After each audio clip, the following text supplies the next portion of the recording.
Na, Luizas Milinkis iš principo man yra įdomus tuo, kad jis yra toksai kaip,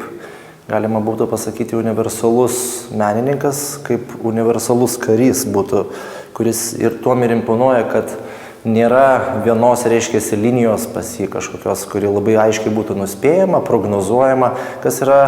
su daugeliu atsitikę Lietuvos galbūt meno kūrėjų, kai tu gali pasakyti, na, jis pradėjo kurti prieš daugelį metų taip, ir jeigu jau jisai gale metų savo gyvenimo irgi tą patį kūrė, tai pasidaro, na, nuspėjamas ir nebe tiek įdomus. Aš nenoriu su apibendrinti ir pasakyti, kaip taip atsitiko su visais, bet kodėl mūsų galerija pasirinko būtent tą Luizas Milinkį kaip menininką, kurį mes pristatinėjame, tai dėl būtent šitos priežasties, nes yra tiek įdomi tapyba, tiek ankstyvoji, tiek dabartinė, tiek yra įdomus požiūris į skulptūros plastiką ir tikrai unikalus. Ir reiškiasi, čia vėlgi galima su kuo lyginti su Picasso, kuris buvo universalus, sakykime taip, kuris darė ir keramiką, kuris darė ir tapybą,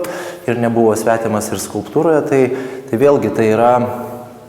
na vėlgi tai ir pasako man asmeniškai labai daug apie universalumą menininko ir jo kūrybinės galios potenciją.